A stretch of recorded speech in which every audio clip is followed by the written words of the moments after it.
This is Dayton's News and Talk, WHIO. Hold on to your panties. The party is about to begin. I can hardly wait. I love this show. Check 1, check 2, check 3. Are we ready? Check 4. You know what? Enough talk. It's showtime. It's the Evening Edge with Todd Hollst. Call me now, 937-457-1290. Locally grown, seriously funny on WHIO. Since you gentlemen have been nice enough to feed us, I would like to feed you with this homemade guacamole. You're feeding me guacamole in all these sexy ways. I should change the guacamole. Let's get the guacamole cheese toast. You know how cool people always refer to guacamole as guac? I'm gonna steal my hottie and grab some guac. Maybe we could hoist it up on a cross and we have the passion of the guacamole. Holy guacamole! I sit there listening to stories about guacamole. I guess that's where they got guacamole from. This party. Great guacamole. Lay off the guy. He likes his guacamole. The band's playing, there's guacamole in the air, tequila on my tongue. Holy guacamole. That's good. It's just guacamole. Guacamole for brains. Just looks like guacamole. Hands out of the guacamole. Hey, I never asked you. You like guacamole? I could put strychnine in the guacamole. Okay, listen to this. I like guacamole. I know what you mean. I had some guacamole last night and it's still speaking to me. Oh, holy guacamole. That is every guacamole movie drop that I could find. Love me some guacamole.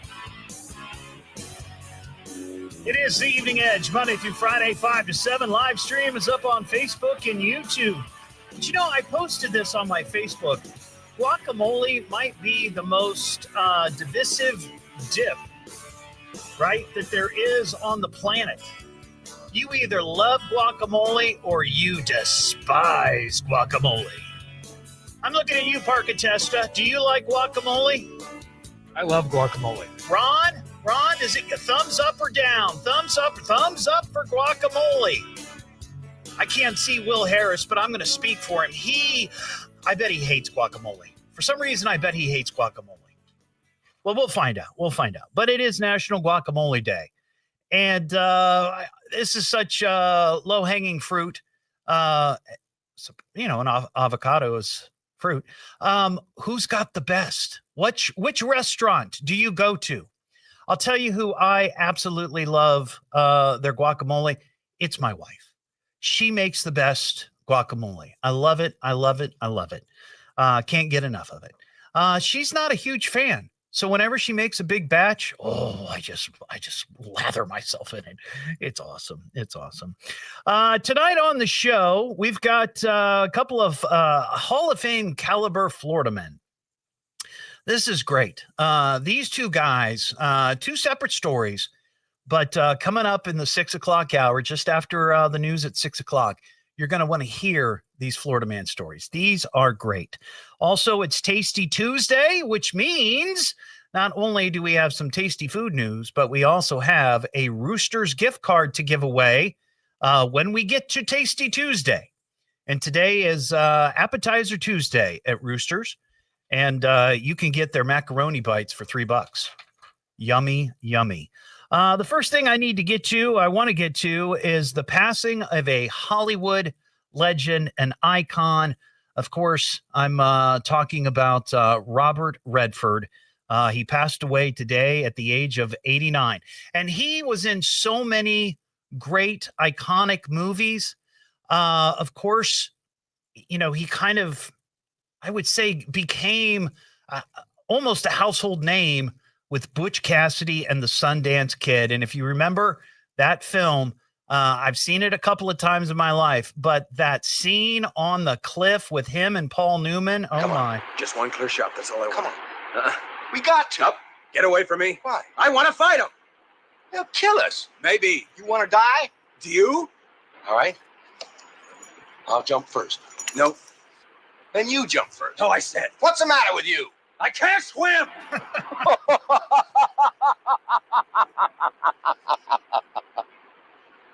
Why, are you crazy? The fall will probably kill you.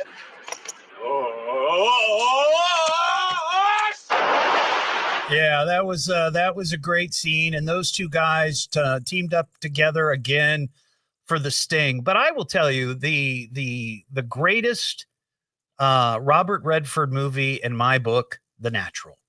That is hands down just the greatest. I would say in my top 2 or 3 greatest baseball movies of all time. But by far, I think he was just sensational in that movie, The Natural. Parker, do you have any thoughts? Because I know you're a baseball guy.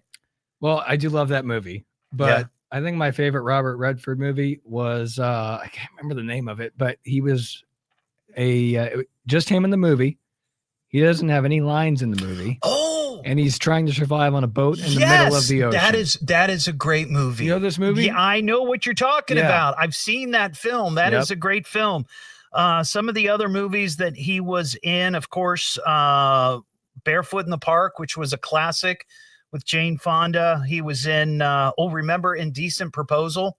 That was a big deal when that movie came out, because if you remember that film, it starred Demi Moore with Woody Harrelson, and Redford was this like bazillionaire, and he offered Woody Harrelson and Demi Moore $1 million for one night with Woody's wife, who was played by Demi. $1 million. And I remember that as a question that people were asking their spouses and their friends. And I remember talking about it on WHIO radio back in that day when I was producing the Ken Voss show. That was a big topic. Would you allow your spouse, and in that case it was your wife, but just your spouse in general, a night of unconfined sex with another person for $1 million? Would you take it? Now, with inflation, maybe now 5 million, right? But back then, that was a big question. That was a big question that people had. Would you do that? But anyway, he was in a great number of movies. He was also the director of the movies The Horse Whisperer. I remember that one, Quiz Show, and A River Runs Through It. He won a Best Director for directing Ordinary People. But probably one of his greatest contributions, besides his acting and his directing, of course, is the creation of the Sundance Institute, which to this day, that Sundance Film Festival has been going on now for, 20, 30 years, maybe more. And that's a big thing in Hollywood and with directors and actors and the whole deal. But what a legacy. Sadly, he passes away at the age of 89. The other story that caught my attention today, when I was growing up, and I'm sure many of you are the same way, when you would go out to the mailbox and get your mail, you were always hoping for something from Publishers Clearinghouse.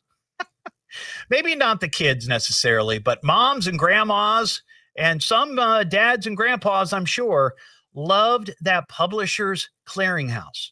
And remember, they used to be on the commercial on TV, every 10 minutes saying you could be a millionaire for life, that whole deal. And at the time, I think you were supposed to buy magazines. They would send you these little stamps of magazine covers, and then you'd stick them on a flyer and you'd mail it back, and then you'd get billed, hundreds and hundreds of dollars for all these magazines that you probably didn't read. But you were thinking that would somehow increase your chances of maybe winning the Publishers Clearinghouse. And some of those awards, it was like, $5,000 a week for the rest of your life, or $25,000 a year for the rest. It was all this crazy stuff, and $10 million. It was nuts. And over the years, you'd see these stories from time to time when they'd show up on somebody's front porch and they'd have a giant check and balloons, and they knock on the door and say, "Hey, are you Ethel Greenbaum from, Dayton, Ohio or whatever?"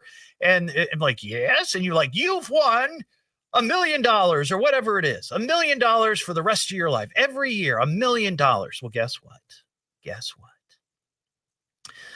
Publishers Clearinghouse, known for its iconic prize giveaways, has filed bankruptcy, leaving many past winners without their promised payouts. The company that took over Publishers Clearinghouse, which is a company called ARB Interactive, it's a mobile gaming company. They acquired the assets of Publishers Clearinghouse. And they announced that those forever prizes, and that's what they were called. You win this forever, for the rest of your life. They're not going to honor those prizes if you won them before July 15th of this year. Now, I have no idea if there are any forever winners in the Dayton area. You would imagine that over all of those years and all of those money prizes that Publishers Clearinghouse gave away, somebody locally had to win. Now, I don't know what the options are when you won one of those. I know that there are, and I'm not a financial expert by any stretch, but I know that there are companies where you can go to them and say, "Hey, I've won $5,000 a week for the rest of my life." And they will look at an actuary table and they will say, well, we predict that you're going to be this old. And that comes out to this amount of money. We are willing to pay you a certain amount in exchange for us receiving that $5,000 a week for whatever amount of time. I forget what those are called, but you can do that with those types of payouts. I think they do the same thing maybe with lawsuits and money that you might be awarded, but if it's really, really crazy high. But I feel like this is going to be a huge, huge story and a huge outcry on social media, because I don't know how many of these forever winners there are.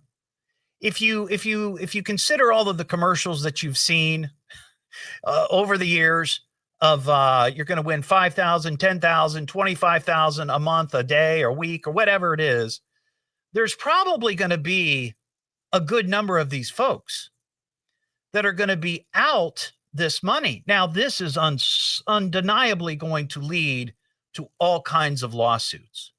But I'd be curious what the financial liability is for this company, because usually when a company buys another company, and again, I'm no expert in this, but I feel like you also buy the liabilities of that company. You know, if you're company A and you buy company B, and company B owns or owes, millions and millions, tens of millions of dollars to creditors, or whoever that might be, usually I think you sort of take in those liabilities. I don't think you could just write them off. So I'd be curious to know what happens with this, because there literally could be hundreds, maybe thousands of people who've just been living a great life, getting $5,000 a week. Oh, an annuity. Thank you, Glenn. An annuity. Going along their life, earning or getting this money sent to them, and then all of a sudden it's gone. These people have made lifestyle choices and changes, and, probably purchased, fancy cars and big houses and all that, thinking, oh, this is good. This is great. The gravy train is never going to end. Guess what? Sounds like the gravy train just came to an end. What am I listening to now? What is this? The Evening Edge with Todd Hollst. It's a radio show. It's entertainment. Spell it out. T-O. Double D. H. Oh. Double L. S-T. I can remember that. Locally grown, seriously funny. I'm puzzled by the whole thing. On WHIO.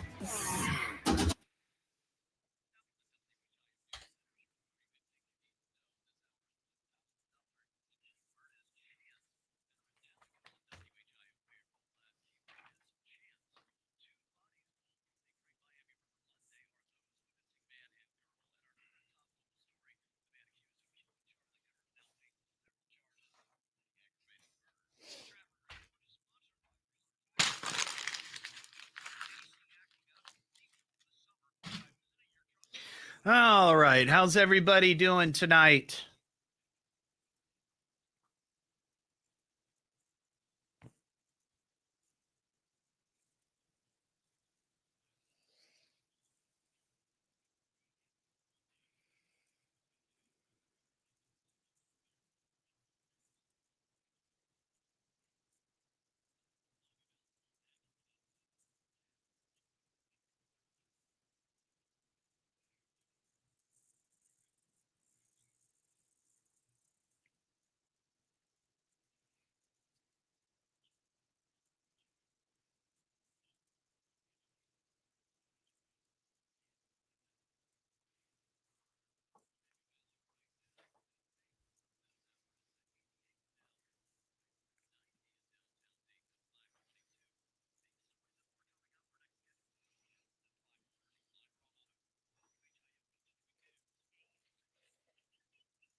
Some Xenia school employees are investigated over social media posts. We'll have that for you at 5:30. Now back to the Evening Edge with Todd Hollst on 1290 and 95.7 WHIO.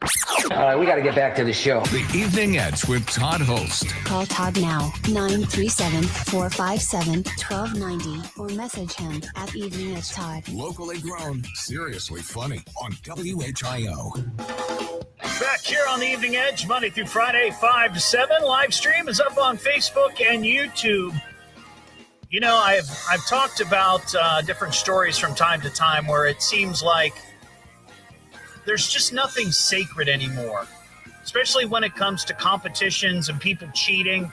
Everywhere you look, it's like that. Remember that fishing tournament where people were stuffing heavy weights and rocks inside fish and then reeling them in and saying, hey, this fish weighs 25 pounds, when in fact it had like 15 pounds worth of weights in. You know what I'm talking about. The organizers of the World Stone Skimming Championships in Scotland announced a cheating scandal that has led to the disqualification of several of their competitors. You might say that the World Stone Skimming Championships were rocked by a scandal. Oh, come on. That's a good pun. There's nothing wrong with that. Parker.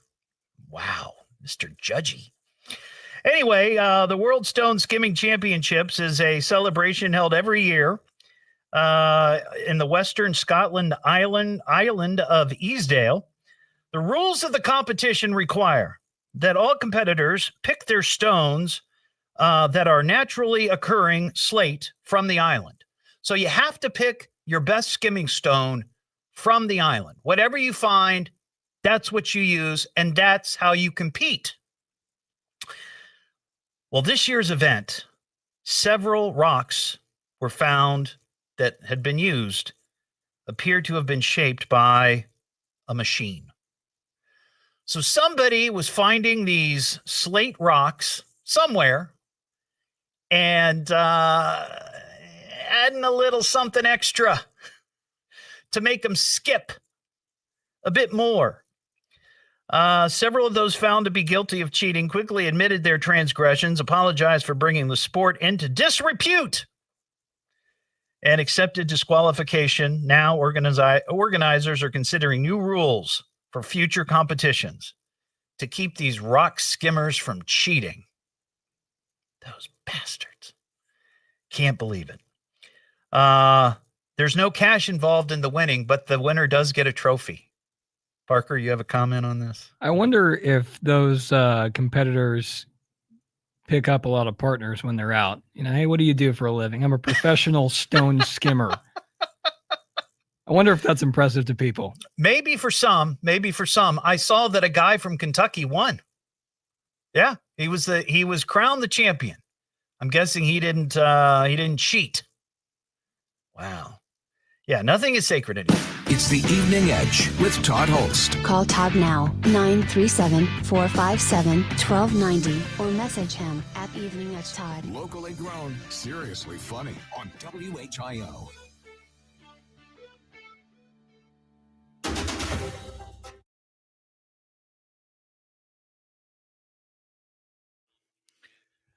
Well, you know, Joel, I always called it rock skipping, but it's actually, I guess, called skimming. At least that's what they call it. Rock skimming. Maybe it's one of those weird, great British things. You say skimming, I say skipping.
find out how they're doing this hour. A standoff is over in Butler Township. One person arrested at a home on Stillmead Drive. Cops say they were originally sent there on a report of a domestic violence situation. No word yet on any injuries. This is WHIO continuing news. Senior Community Schools looking into some of its employees because of their social media posts. A special board meeting was held Monday to talk about this. The board hasn't said how many employees are under investigation or what the posts said. The district could provide a timeline on the investigation. WHIO's Jake Magnotta reporting. Now, Miami Valley's most accurate and best forecast. Center 7 Chief Meteorologist on the Sheen. Perfect climate, the same thing with temperatures in the middle 80s. And overnight, high anti-cloud cover will clear out. Temperatures fall to near 60 degrees by Wednesday morning. For Wednesday, mostly sunny with a high of 86. I'm Chief Meteorologist on the Sheen. Severe weather station 1290 and 95.7 WHIO. The latest scan of live Doppler 7 radar. It's clear. We have a lot more cloud cover out there this hour.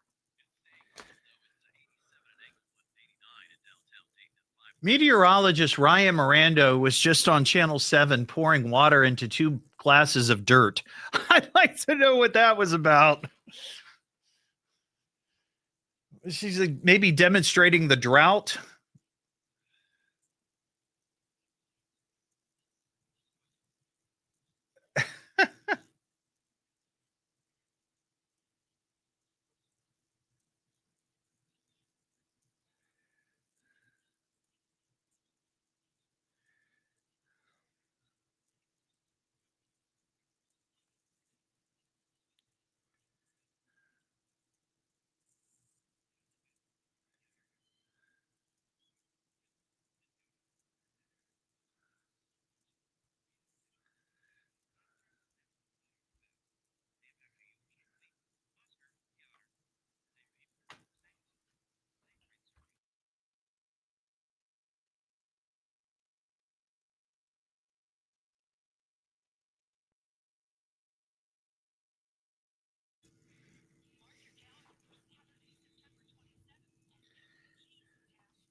Sometimes it's from years of hard work, other times it's an old injury that never quite healed right. Either way, it's been calling the shots in your life for way too long. But hey, that's about to change. Hey, it's Todd from WHIO, and at QC Kinetics, they want to flip the script. They use regenerative medicine, advanced cellular treatments that actually help your body heal and restore the damage in your joints. And the results? Long-term, lasting relief. Imagine a life when you're not planning your day around pain. With QC Kinetics, there's no surgery, no drugs, no long recovery times, just a smarter, natural way to get your freedom back. Bring in your MRIs or X-rays, and their team will review them and see if you're a good candidate. Your first consultation is free. Call QC Kinetics. That could be, Heather. I don't know. That's 937-936-0325.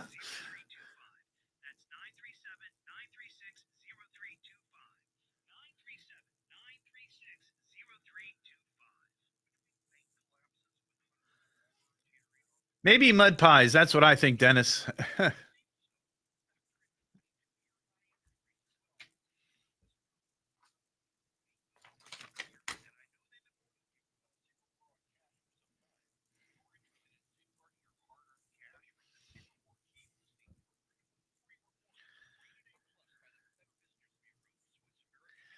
I have some sad news to report here.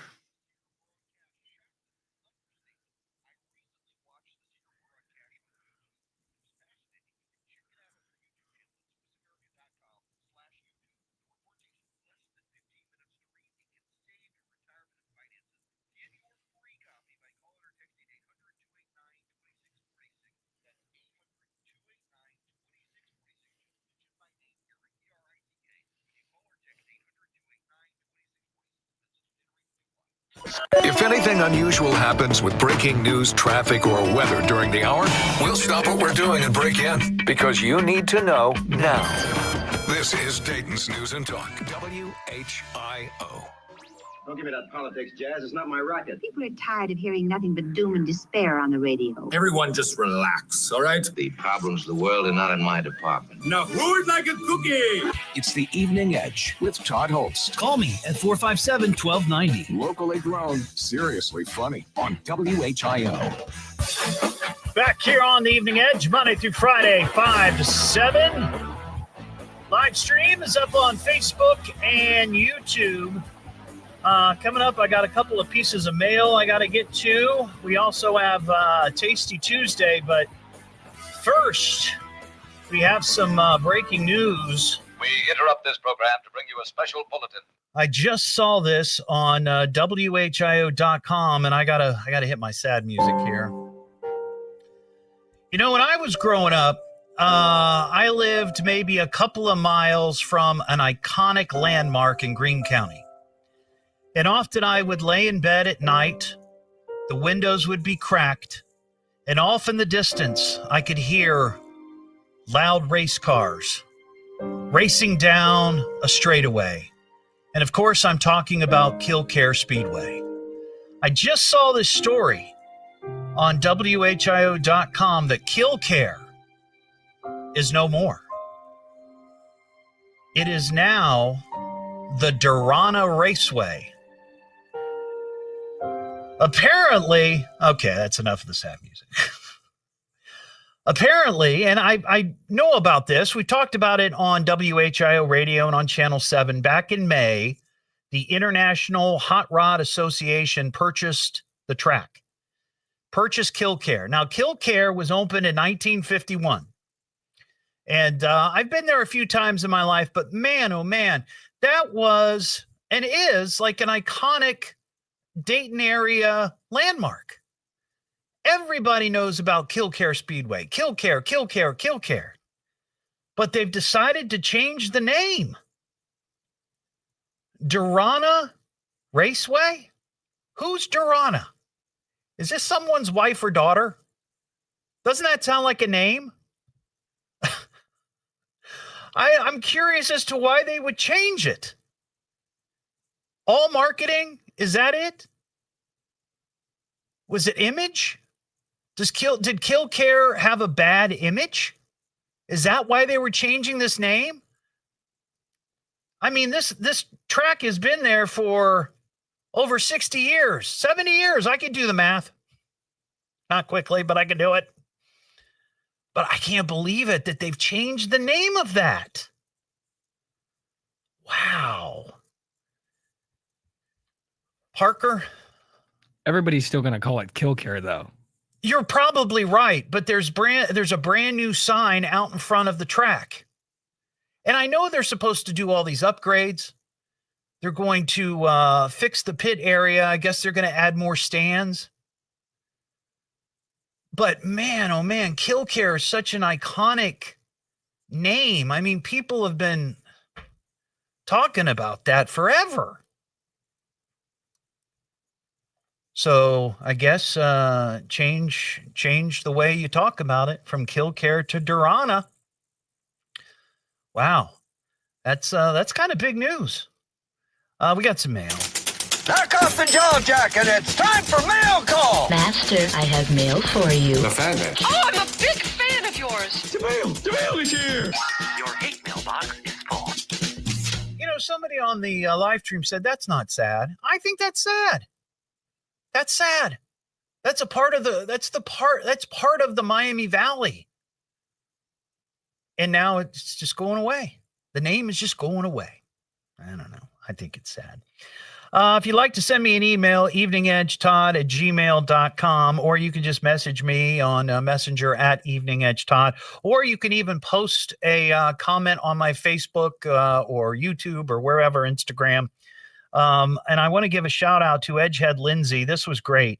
I guess this past Saturday at, where is it? Speedway locations throughout the area, maybe throughout the country.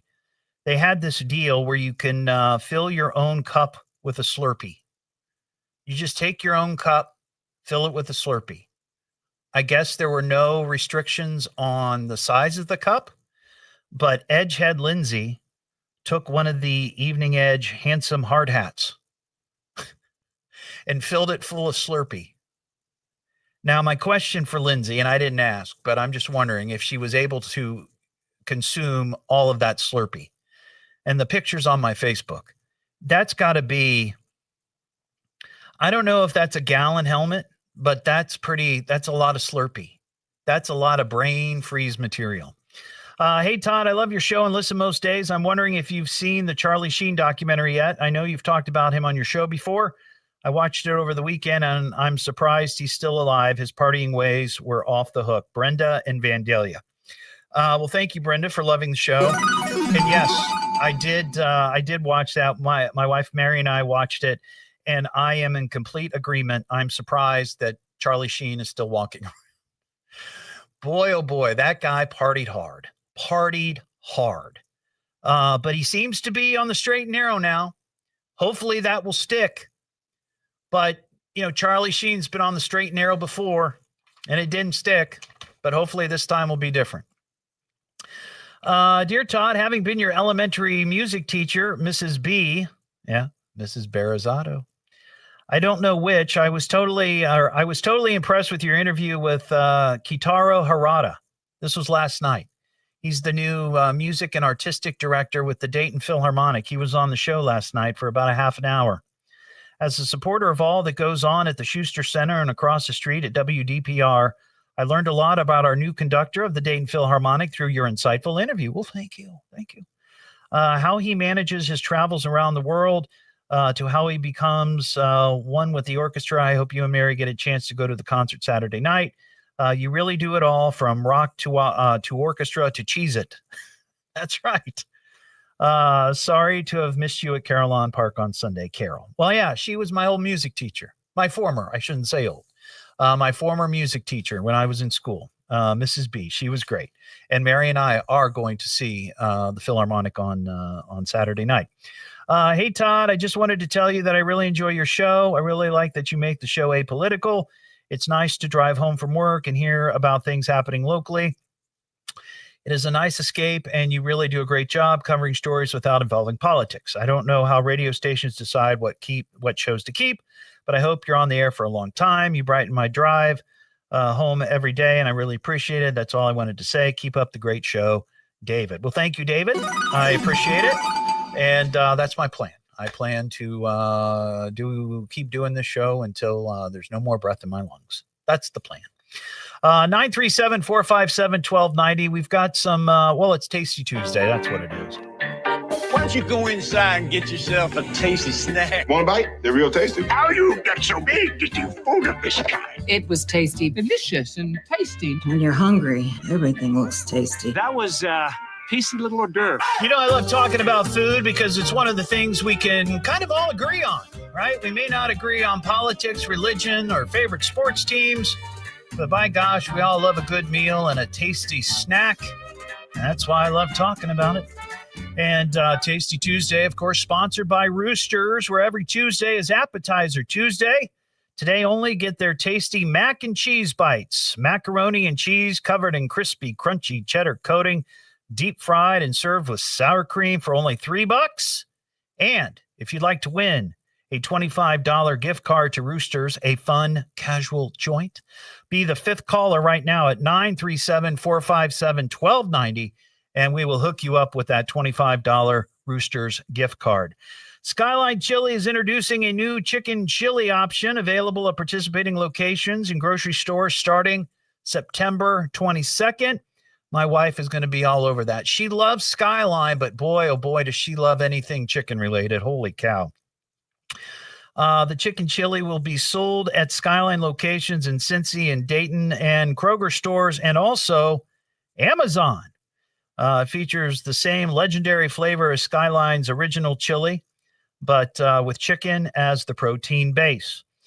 This fall, Shake Shack is trying something different, taking all the decadent French onion flavors and building them into 3 burger options: fries and onion rings. Now, there isn't a Shake Shack in Dayton, unfortunately, but there are a couple around. There's one near Mason and Liberty Center Township. And there's also one up in Columbus in Dublin. I've never been there, but this sounds like it might be worth the drive. The French onion soup burger. I love French onion. Let's see. Angus beef stacked with Gruyere cheese, caramelized onions, crispy sweet onions, and roasted garlic Parmesan aioli on a tasted potato bun. Wowza. That sounds yummy. And free food festivals this weekend. Preble County Pork Festival is happening Saturday and Sunday at the Preble County Fairgrounds. Now, it's free to get in, but you're going to have to buy your own pork. Hispanic Heritage Festival is happening Saturday at Riverscape, the Metro Park downtown. Lots of food to enjoy. Rock Piqua Food Truck and Music Festival is happening Saturday at Loch 9 Park. And the 6th annual Dayton Vegan Food and Drink Festival, presented by Sprouting Dreams, is happening on the Courthouse Square in downtown Dayton, Sunday, noon to 6. And lastly, mark your calendars. I've been talking about this over the last week or so. Next Thursday, September 25th, 5 to 7.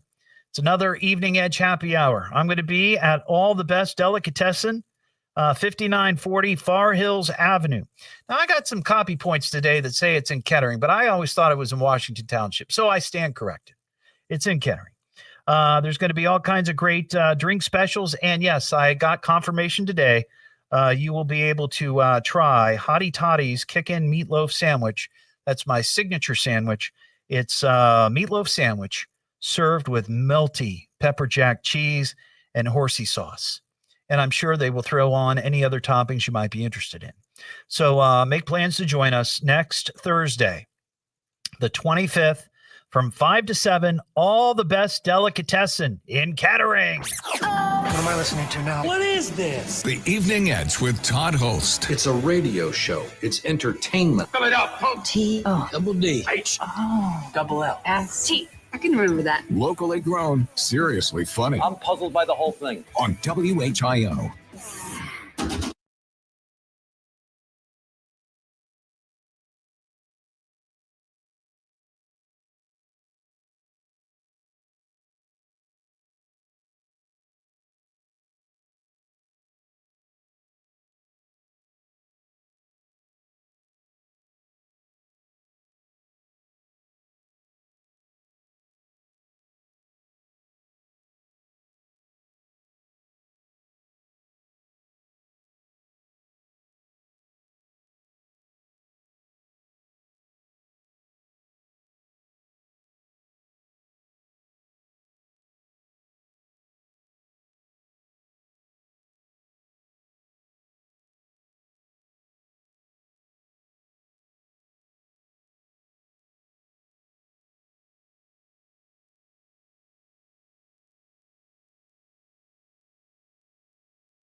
Who was our winner?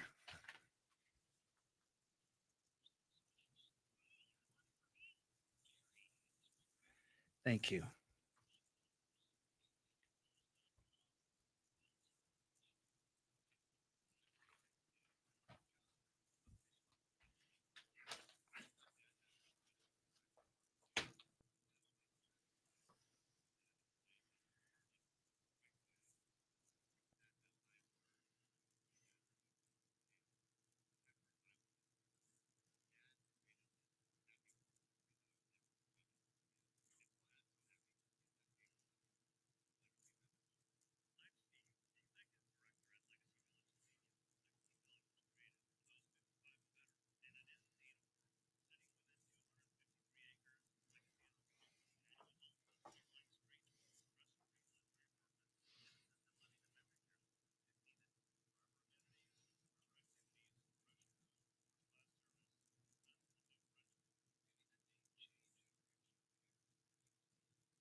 Okay, that was pretty good.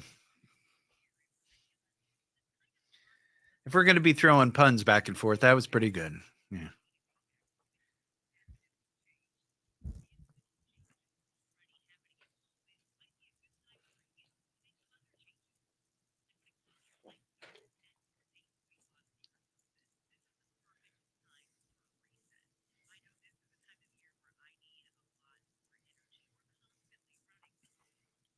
But you're right. People are going to continue to call it kill care. It doesn't matter.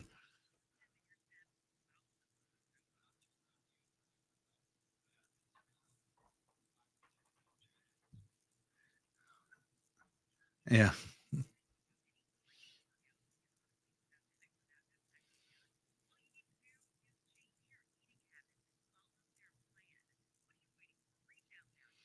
Seems to me there was something else that was locally or regionally in the last while, maybe 5-10 years, where they changed the name and then they ended up changing it back. And I can't think of what it was, but it was something like that.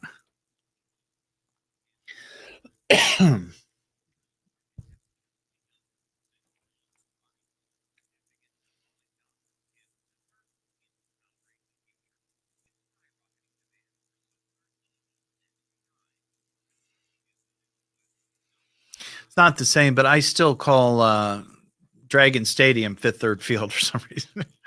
Dare Ballpark. I still call it Fifth Third Field.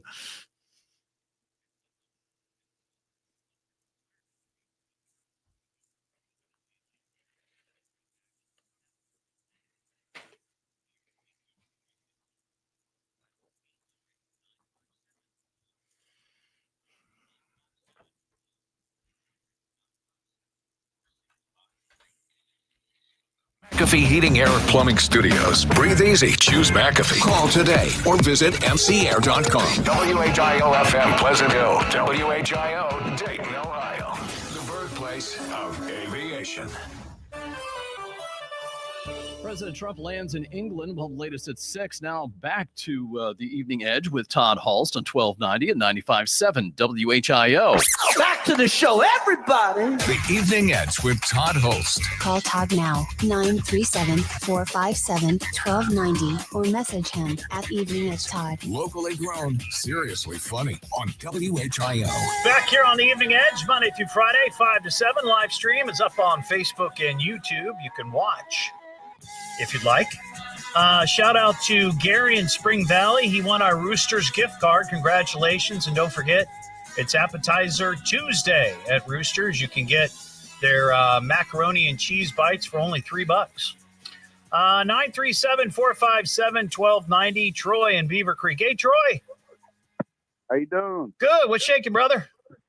I just wanted to tell you about some of the memories we had at Kill Care. You know, the pink elephant, the green hornet, and they had this little red Volkswagen that always got a head start, and the big cars had to catch up with them. I don't remember that. I've only been there a few times, but What I remember is what I said. I just remember loud race cars over there, and I could hear them from my bedroom when I was a kid. I can hear them from my house. Yeah, that's pretty cool. Well, I mean, the not track's as often as I used to. yeah, the track's still going to be there, but it's not going to be Kilcare anymore. It's Durana. I don't know if I like that. It sounds too soft. Durana. It sounds, yeah, I don't know what that is. I'm curious. Thanks, Troy. I'm curious to know what that is. If it's abbreviation for something, or it could be somebody's name. Maybe the new owners there, he's naming it after his sweetheart, Durana. It's a lovely gesture, isn't it? What am I listening to now? What is this? The Evening Edge with Todd Hollst. It's a radio show. It's entertainment. Fill it up. T-O. Double D. H. Oh. Double L. S-T. I can remember that. Locally grown, seriously funny. I'm puzzled by the whole thing. On WHIO.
Let's see how they're spelling it. I think it's D-A-R. Where is it here?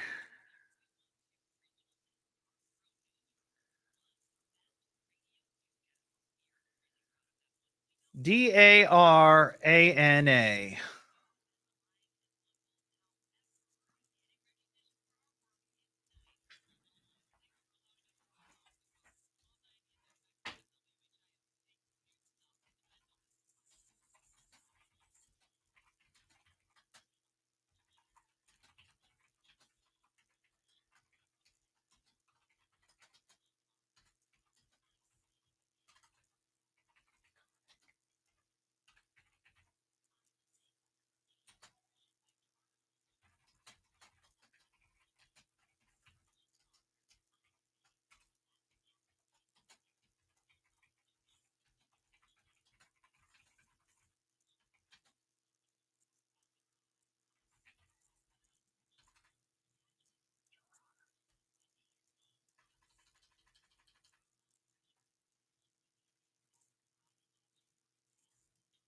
Dorana could be a stripper's name.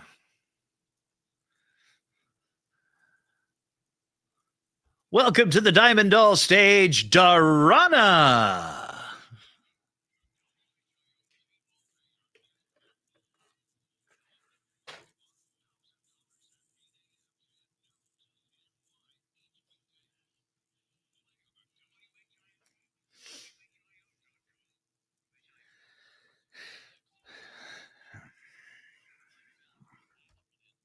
Okay.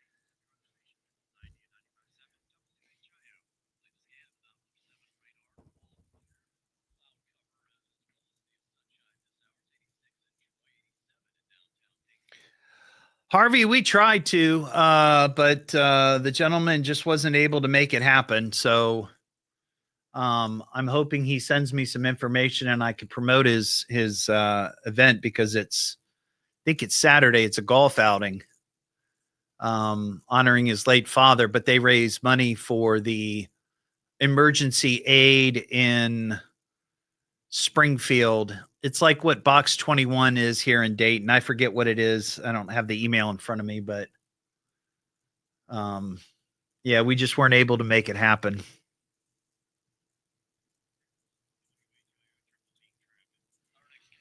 No, I had dinner. Does it look like I've missed a meal? Talk, depend on it. If anything unusual happens with breaking news, traffic, or weather during the hour, we'll stop what we're doing and break in, because you need to know now. This is Dayton's News and Talk, WHIO.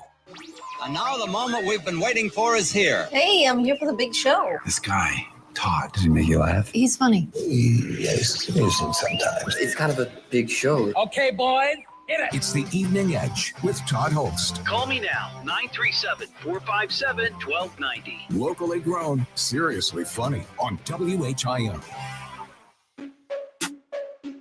Now listen up, y'all. I got a story to tell about a radio show that'll ring your bell. In Dayton, Ohio, I'm bringing the flow on the Evening Edge. WHIO. When you're in your car, coming home from work, and you're feeling like you need a little perk, tune me in and I'll ease your mind. A shot of fun will help you unwind. I've got stories and parodies. A darn good time is guaranteed. I'm rapping with callers from all around. Some sound crazy and some profound. All week long, I'm on the air, laying it down with casino flair. You never really know what you're gonna get from a cocaine bear or a giant cheesette. So if you're in Dayton or far away, the Evening Edge, a tasty entree. And that's my rap, and I'm keeping it tight. My name is Todd, and I'm dropping the mic. It is the Evening Edge, Monday through Friday, 5 to 7. A live stream is rolling on Facebook and YouTube. You can watch the show, not just listen to it, but you can watch it. It's almost like a TV show. You can gather the family around the dinner table, flip on the big screen, and enjoy your meal and watch the Evening Edge. Coming up this hour, we've got, I'm going to talk to Parker, my producer, about his worst golf outing ever. I've not talked to him about this yet. He's looking at me a little perplexed. And we're going to compare notes, because I feel like I'll just put it to you this way. I have a story about a professional golfer who set a new personal record for the worst hole that they've ever played. And we're going to compare notes. So that's coming up here in a couple of minutes. But we have a couple of these are great. Hall of Fame caliber Florida man stories. Florida man shines with every single crime, stupefying and delicious. Some might even think fictitious. Florida man is is always ambitious. So here are these Florida man stories, which I think are just top notch. And I try to keep track of these throughout the year. I really have plans in my head, and I've planned this for the last 3 or 4 years, and I'm gonna be honest with you, it never comes to fruition. But I'd like to create sort of a tournament bracket kind of idea where we have different Florida man stories going up against one another, and also Florida woman stories. Because Florida man, he never runs out of great stories, nonsense, crimes, that sort of thing. But sometimes there are stories that just go over the top. They're just over the top. And I got to point him out. Well, this first one I saw posted today. This is from Lake Buena Vista, Florida. A wetsuit-clad robber swam away with at least $10,000 from a restaurant at Disney Springs. So this happened at a restaurant called Paddlefish, which I've never been. I've seen pictures of it. It looks like a giant paddle wheel boat, and it's at the Disney Entertainment District. So the other night, I guess it was around midnight or so, they were closing up. There were no guests in the restaurant. However, there were employees. They were cleaning up, and the manager was in the office counting the money, right? Anybody who's worked in retail knows what I'm talking about. It was at that time, deputies say a man swam to the restaurant in his wetsuit,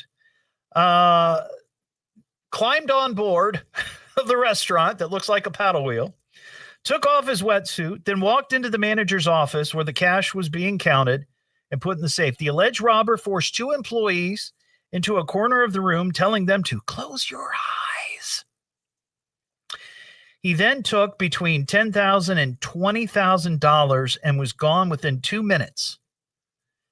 He puts back on his scuba gear and jumps back into the water and swims away. That is like a James Bond thing, right?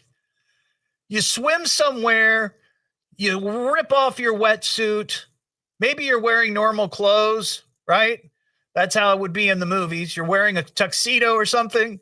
You rob the place, you put the wetsuit back on, you swim off. I mean, that is a lot of effort to commit a robbery. That's not something normally you would see Florida man do.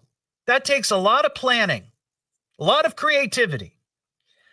The employees, neither of whom were hurt, thankfully called 911. Deputies said the man did not show a weapon, and after a search of the area, the man was not found. That is Hall of Fame caliber. Now, here's the second one, and this was maybe a week or so ago, and I just haven't gotten to it. A Florida man allegedly ran over a foot model with his car on their first date after she refused to let him smell her feet. 28-year-old man arranged a meeting on a dating app with the woman in a room at the Serena Hotel in Aventura. After the meetup, he asked her if he could smell her feet and buy her used sneakers. The foot model wasn't into the feet-smelling offer. However, she did say she would sell him her smelly old sneakers for $1,000. But our Florida man balked at that hefty rate. I mean, that is a little steep for used sneakers. You can get them much cheaper at the Goodwill, right? At that point, the model went to use the bathroom inside the hotel room. While in the restroom, the model says she heard the Florida man run out of the room and thought he had stolen something from her, and she followed him. Once out in the parking lot, she told police she saw the Florida man driving a red Mercedes SUV. He passed by her once, but then he did a 3-point turn and then ran over her with an SUV, after which he fled the scene. Now, remember, she is a foot model. This could be a career-ending injury. The foot model required immediate attention and suffered road rash, bruising to her back, arms, and chest after she was struck. So he didn't just hit her foot. He hit everything. But our foot fetish, say this quick. Try this right now in your car or wherever you're at. Say this quick, fast, 3 times. Foot fetish Florida man. Foot fetish Florida man. Foot fetish Florida man. Foot fetish Florida man. Was arrested 5 days later after he attempted to book another room in the same hotel with another woman, who I'm assuming he wanted to smell her feet too. He's been charged with aggravated battery and has pled not guilty at his arraignment. See, 2 quality Florida man stories right there. If I had to pit them against each other, the scuba thief or the foot fetish guy, I have to be honest with you. I'd have to do some soul searching to figure out which one was tops in my book. This is why we need that Florida man tournament bracket. Don't you think? 937-457-1290. All right, Parker, hop on. I want to talk to you about golf. Now, we've talked about this a few times. I used to play golf not as frequently as Larry Hanskin. I mean, I think he plays every day. He's out every weekend, I think. Yeah, he's out a lot. I never played like that. But in my younger years, I used to play more frequently. And I wasn't bad. I broke 100 a handful of times. But when I say broke 100, I'm talking like 98, 96. You know what I mean? Yeah. But that's still pretty good. Sure. You know, for a beginner amateur guy who doesn't really play golf that often. And let's not forget, you're usually drinking on the course. So that doesn't help. But if you could think back to all the times that you've played golf, because you've told me you've played golf before. Oh, yeah. Yeah. But you've also admitted that you're not like a great golfer. Nowhere near. Right. When you think back, what would you say was your worst hole? Like when you've gone out, you're on, I don't know, hole 12 or whatever it is. Like how many strokes do you think? Oh, that's what you mean. Yeah. Like how many strokes? Oh, I was going a different have you direction. been over par? Like how many, what's the most it's ever taken you to hit a ball from the tee box to the hole? Would you say 10? I'd say probably 9. Oh, that's 9 not bad. strokes. That's not bad. Yeah. I would say probably in my golf memory, I would say between 10 and 12. Okay. John Daly made it into the PGA Tour Champions record book last Friday when he took a 19 on a par 5 12th hole at Sanford International in Sioux Falls, South Dakota. He also broke his personal record by 1 shot. Apparently back in 1998 at the Bay Hill Invitational. He hit a 3-wood into the water 6 straight times. Ooh. He took an 18 on that particular hole. Ouch. But then last Friday, he hit a 19. And I thought, well, that's pretty impressive. That's pretty impressive. What's impressive about this, though, is that he was so stubborn. Instead of trying to figure out a way to play around the water, after he put it in the drink like a couple of times, at some point you're like, okay, I'm going to lay up to the pond or to the lake or whatever it is, and then launch it from there or go around. But John Daly is John Daly. And there's like, no way. I'm going to conquer this if it kills me. And that's what he did. According to the shot-by-shot details, he hit his tee shot into the rough and then hit the next 7 shots into the hazard. He finally cleared the water into more rough, his 17th shot on the collar of the green, and then got up and down for his 19. And that, I guess, is a record, a personal record. It broke by 3 shots the previous high score for a hole on the PGA Tour. Wow. That's pretty bad. Yeah, that's rough. Yeah. But, he felt like he had to do it. And I don't know which, on the tee, I guess you could lay up. Like you could figure out, maybe instead of using a driver, use a wedge or something, an iron. But when you're in the, I guess if you're in the rough, depending on where the rough, like if the rough goes up to the pond, I don't know what you do. Yeah. Yeah. But it's daily. So anyway, interesting story there. It's the Evening Edge with Todd Hollst. Yeah, he's a good guy. He's a good guy, a hero. Oh, he's a keeper. It's fun listening. It's a good ride, but there's never any real danger. Give it some time, man. You'll realize. You'll see. He'll grow on you. Locally grown, seriously funny on WHIO.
Oh.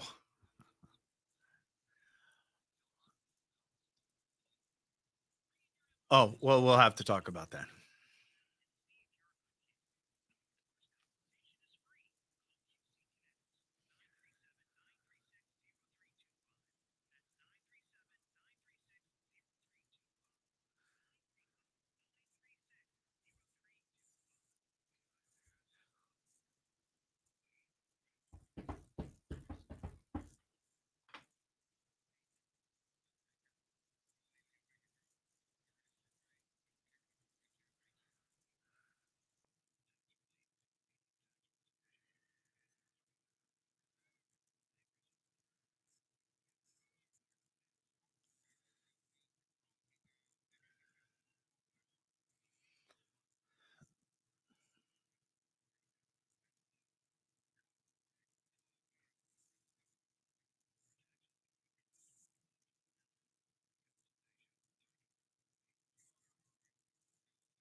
97 WHIO. Welcome back to the show. The Evening Edge with Todd Hollst. Call Todd now, 937-457-1290, or message him at Evening Edge Todd. Locally grown, seriously funny on WHIO. Back here on the Evening Edge, Monday through Friday, 5 to 7. Live stream is up on Facebook and YouTube, 937-457-1290. David in Germantown. What's up, David? Good. Love the show, Todd. Oh, thank you so much. I appreciate that. The story you were just relating about John Daly. Yeah. It reminded me so much of the ending of the Kevin Costner movie Tin Cup. Oh, I remember that. Yeah, I remember that film. 12 shots to make the final thing in the final hole in the U.S. Open, and I'm like, yeah. So John Daly's trying to live this in real life. Yeah, I remember that. I remember that Costner was saying to his caddy, who I think was Cheech Marin, right? Been so long, I don't remember. I think it was. He's like, "Give me the ball, give me the ball, give me the ball." He was like determined he was going to do it. Yeah, that's a great one. That's a great movie. Thanks, David. I appreciate it. Jack in West Carrollton. Hey, Jack. Hey, good show tonight, buddy. Thank you. I appreciate that. Yeah. Hey, I did some checking on Killcare. I used to run fire out there. Oh, okay. Okay. And I went to IHRL, the actual race company. Yeah, the people that bought the track back in May. Yeah. Yeah. Yeah. They are not changing the name to Killcare. On their website, it says that they are continuing the Killcare name, and they are not changing it at all. All right. Well, I can just tell you that I'm looking at a picture right now on WHIO.com that it says that it's a new name. So I don't know. Maybe there's some mistake with the reporting. I'm not sure, but I see it right there on the page. So interesting. Yeah. All right. Well, we'll see what happens, Jack. Hopefully they won't change it. That's such an iconic name, don't you think? Yeah. I mean, it's been around for years and years and years. Yeah, almost over 70 years. I guess it opened in 51. So, all right, Jack. Appreciate your call, buddy. We'll look into it. Thank you so much. I appreciate that. What am I listening to now? What is this? The Evening Edge with Todd Hollst. It's a radio show. It's entertainment. Fill it up. T-O. Double D. H. Oh. Double L. S-T. I can remember that. Locally grown, seriously funny I'm puzzled by the whole thing. on WHIO.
If anything unusual happens with breaking news, traffic, or weather during the hour, we'll stop what we're doing and break in because you need to know now. This is Dayton's News and Talk, WHIO. Be of good cheer and call me. Call me now. Call me. He's laughing at us right on the radio. Least we could do is get him on the radio and talk to him. It's the Evening Edge with Todd Hollst. Call me at 457-1290. Locally grown, seriously funny on WHIO. Back here on the Evening Edge, Monday through Friday, 5 to 7. Live stream is up on Facebook and YouTube. I saw this story. It caught my attention. This is in Albania. Now, we all know that politicians and the whole political process is very easily corruptible, right? And it's especially true when it comes to government agencies handing out contracts for whatever it might be, whatever it is, whatever private company gets into bed with the government for whatever it is. There's always you gotta pay attention. You know, they always, what's that saying? Follow the money. Follow the money. So I thought this was just kind of interesting because it just sort of goes to show where we are technologically with AI. A new minister in Albania charged to handle public procurement will be impervious to bribes, threats, or attempts to curry favor. That is because Diela, as she is called, is an AI-generated bot. The prime minister there, who is about to begin his fourth term, said last week that Diela, which means son in Albanian, will manage and award all public tenders in which the government contracts private companies for various projects. So instead of having a human being who could easily be bought and sold, Diela will be the first cabinet member who isn't physically present, but is virtually created by AI. So this AI bot, and apparently Diela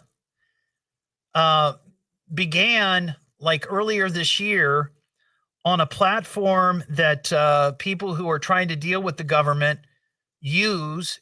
She was like a virtual assistant. You've seen these before, I'm sure, many of you. You go to a website and there's like an AI virtual assistant will help you figure out what you have to do. Will talk to you. You can ask it questions. It can tell you where to go and what to do. It was so popular and I guess so successful that they've decided to make this AI bot, and he's calling it a member of the cabinet, the prime minister there. It says the government did not provide details on what human oversight there would be. Well, there you go. That's wink, wink. Or address risks that someone could manipulate the artificial intelligence bot. But it's kind of interesting. I mean, if you think about it, if AI is so daggone smart, which it's pretty smart, many of the problems or the challenges that maybe we have, could we put them in there and have AI come up with the definitive answer on what it is that causes so much consternation? You know what I mean?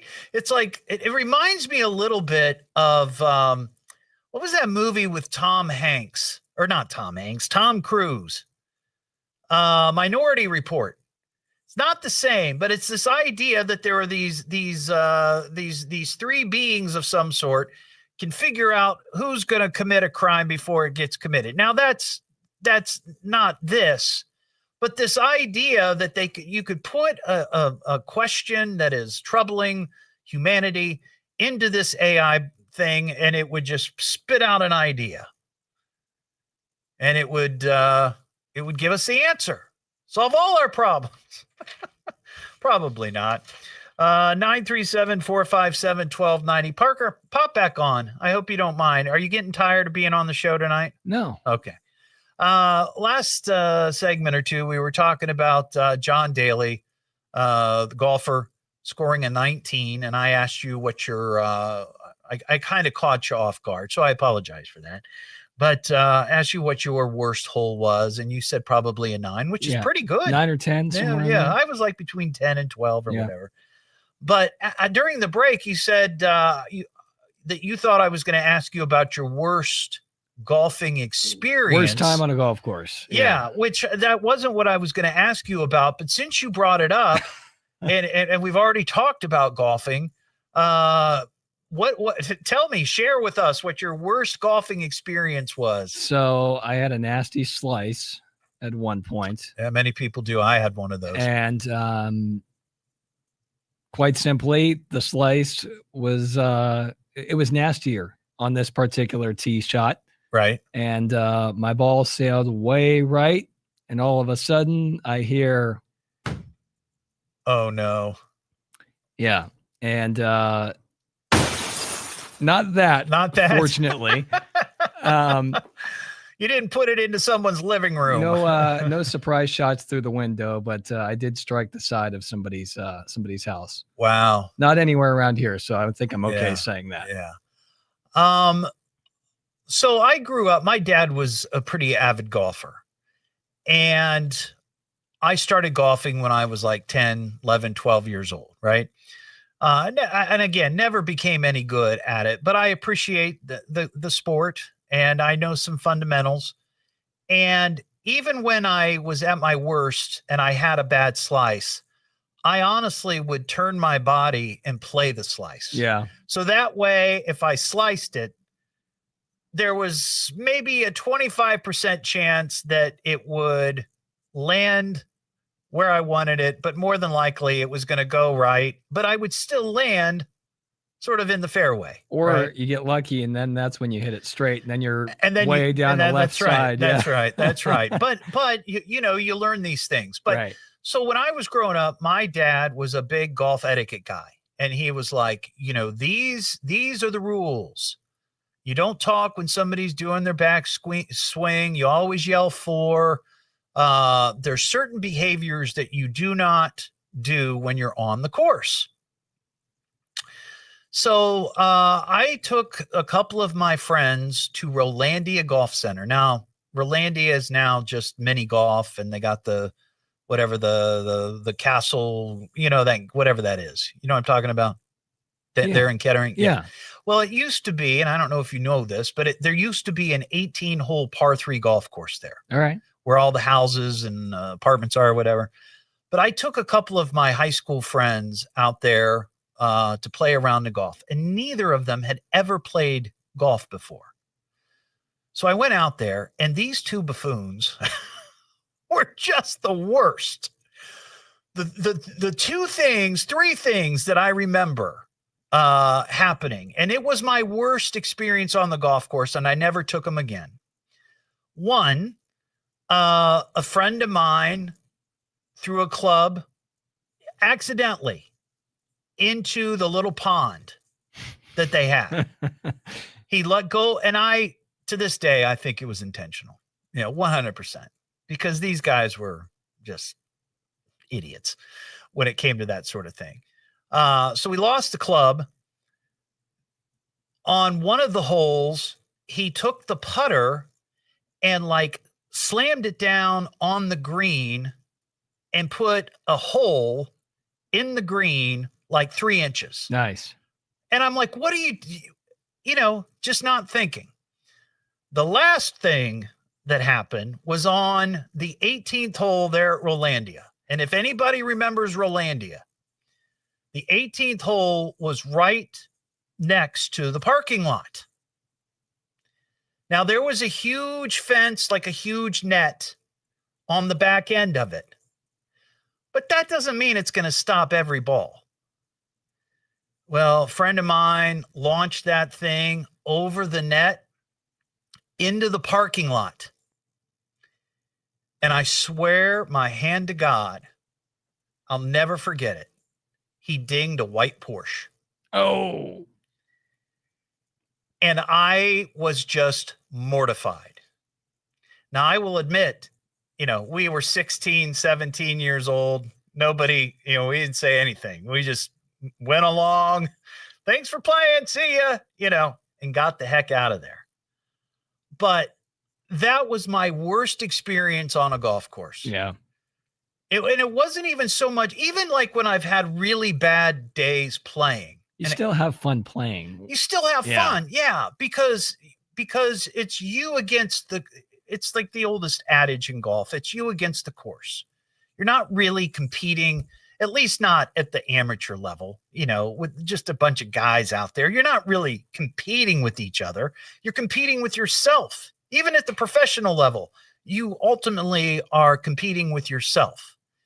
But when you end up out there, of course, with a bunch of ding dongs, it's very infuriating. Very infuriating. Yeah, I'm one of those big on etiquette for golf too. 100%. So it's like, yeah, when people go out there and act like idiots, it's like, don't do that. Come on. See, and you know what? Golf, it's not just golf, but it was also like my dad was a very avid bowler.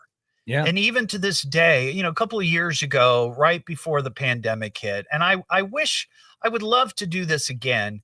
We had an evening edge. It was at the time the Sunday edge because I was only on Sundays. We had a bowling team. It was the Sunday edge pinheads. And we had like 4 people that had never really bowled before, except for me. I used to bowl. We were in a league at Beaver Creek, and I had to sort of instruct some of the teammates of mine who are, coworkers here, of certain rules of bowling. Like when somebody's standing up there and they're lining up their shot, you let them bowl. You don't go stand up on the lane next to them. You don't go and grab your ball. You kind of stay behind. There's all kinds of things that you do etiquette wise when it comes to that. Can you heckle? No, you can't Okay. heckle. You can't heckle. You can't heckle. Though I will say, from time to time, late night, having a few cocktails, flipping around YouTube, you might find, have you seen pro bowling? Oh, yeah. Yeah. I mean, it's not like it was, it's so silly. When I was a kid, you'd watch pro bowling, the PBA championship on the weekends, and everybody was quiet. What was I'm trying to remember the name. There was a professional Larry, I think it was Larry Weber or somebody, or Pete Weber. I forget. Pete yes. Weber. That's right. Yep. Pete Weber, lining up his shot here, and here we go. It was like watching people play golf. Yeah. But now it's like wrestling. Pete Weber just retired. Did he really? Yeah. Wow. But it is. I mean, professional bowling now is like, it's off the hook. So maybe there is heckling now. I don't know. The etiquette has changed, I guess. But yeah, that used to drive me nuts. Just going to play those sports with friends that had no clue, just absolutely none. Drove me nuts. That's half the fun when you go with your friends, just heckling while they're trying to bowl. Well, see, that's fine. I'm not talking about in the league. Yeah. In the league, you're not doing Right. that. But even when you're screwing around with your friends, there are still some things you don't do. Right. Like when they throw their ball, you don't throw your ball down their lane. Yeah. I've seen that happen more than once. What am I listening to now? What is Dick this? Weber. The Evening Dick Edge Weber. with Somebody Todd said Hollst. Dick Weber. It's I a remember radio that guy. show. Dick It's Weber. entertainment. Come it up. Dick was probably Pete's dad. Double L. S-T. I can Long remember line that. of bowlers, those grown, Webers. seriously funny I'm puzzled by the whole thing. on WHIO.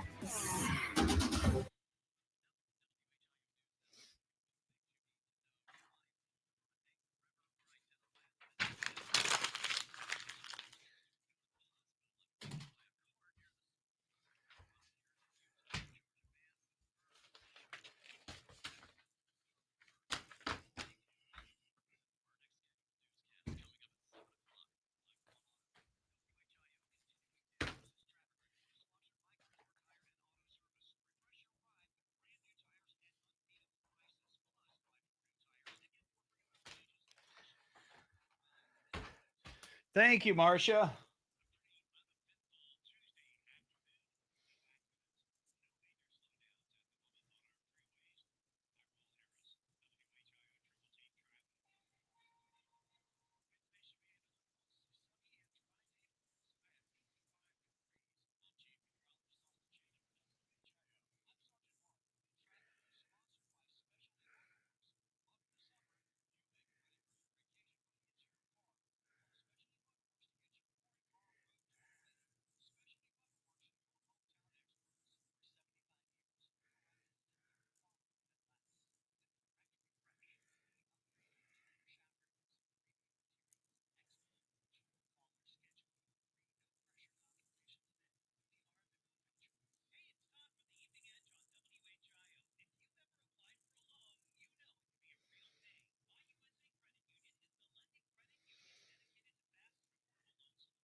Who was the other one? Earl Anthony. Earl Anthony was one.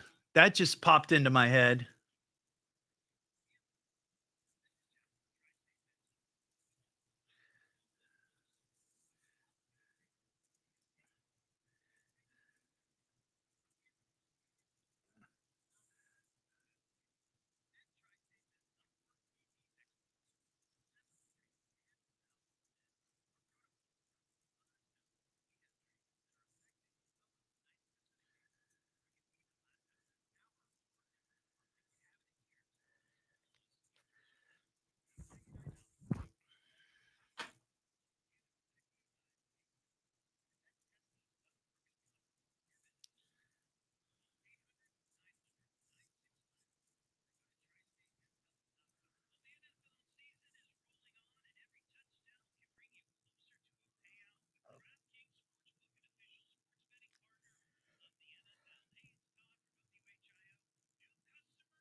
Here's another name, Buller, Earl Anthony. That was a big one.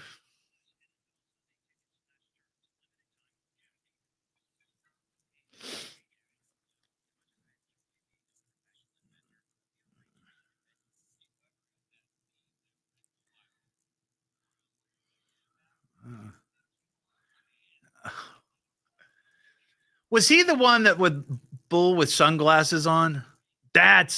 I bet his dad was Dick Weber. It had to be.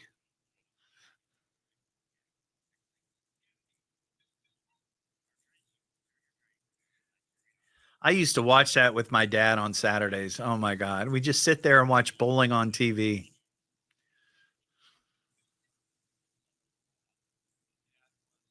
Okay. Hall of Famer. Hall of Fame bowler. I'm almost certain of it. Oh, yeah. Yeah.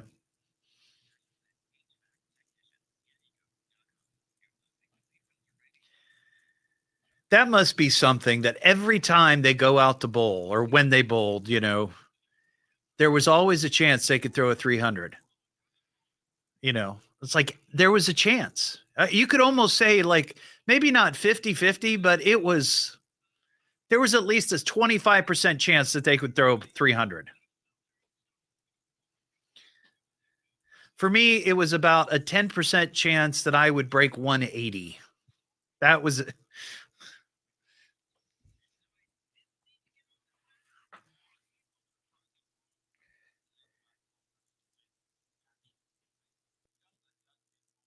yeah. Was that over? Do they have that at On Par? Yeah.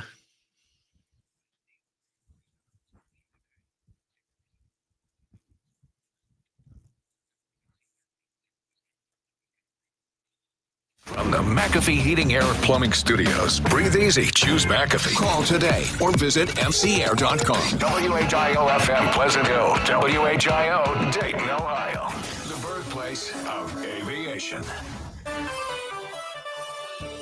Temperatures stay in the 80s through the weekend. We'll have more at 7 o'clock. Now back to the Evening Edge with Todd Hollst on 1290 and 95.7 WHIO.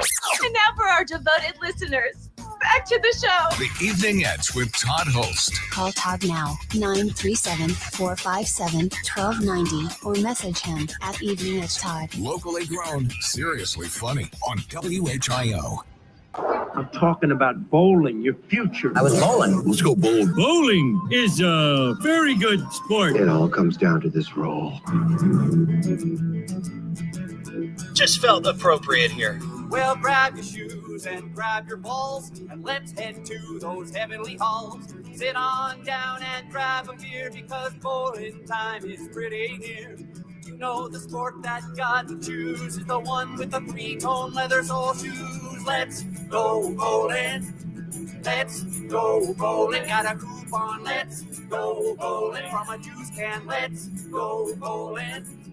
Let's go bowling. Let's go bowling. Let's do it now.